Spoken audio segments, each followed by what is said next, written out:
حکوومەتی هەرێمباز و ڕسومات لەسەر هاوڵاتیان زیاد دەکات. حکوومەتی هەرێمبا بڕیاری ژمارە 126 ساڵی 2017 باز و ڕسوماتی لەسەر هاوڵاتیان زیاد کردووە. باز و ڕسوماتەکان جۆرا و جۆرن. حکوومەتی هەرێم بۆ مەبەستە پشتی بە یاسای داهاتی شارەوانیەکانی عێراق ژمارە 130 ساڵی 1963 سەردەمی بەعز بەستووە. لە کاتێکدا ئەم یاسایە لە ساڵی 2016 لەلایەن پەرلەمانی عێراقەوە هەڵوەشێنراوەتەوە. پسپۆڕانی یاساییش دەڵێن بڕیارەکەی حکوومەتی هەرێم بۆ زیادکردنی باز و ڕسومات هیچ بنەمایەکی یاسایی نییە، چونکە پێچەوانی مادەی 28 دەستوری عێراقە. بۆیە هاوڵاتیان دەتوانن پێوە پابەند نەبن. بەشێک لە پەرلەمانتارانی کوردستانیش داواکەن حکوومەتی هەرێم پێداچوونەوە بە بڕیاری زیادکردنی بازدا بکات و چیترباری سەرشانی هاوڵاتیان قورس نەکات.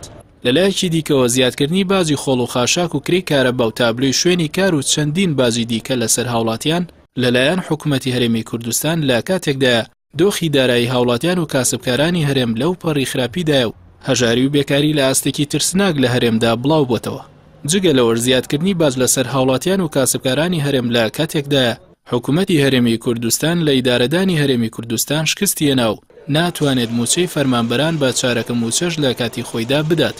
بە بڕوای یابووری ناسانیش زیادکردنی باز دەبێت لە دۆخێکی ئاسایی دابێت و پشت بەستوو بێت بە یاسا. حکوومەتی هەرێمیش جگە لە زیادکردنی باز لەسەر خەڵکی کەم دەرامەد ڕێگەی دیکەی هەیە دەتوانێت داهاتی لێەوە بەدەست بێنرێت، وەک زیادکردنی باز لەسەر کۆمپانیەکانی نەوت و پەیوەندیەکان و کۆمپانیا جۆرا و جۆرەکانی حزب لە هەرێمی کوردستان.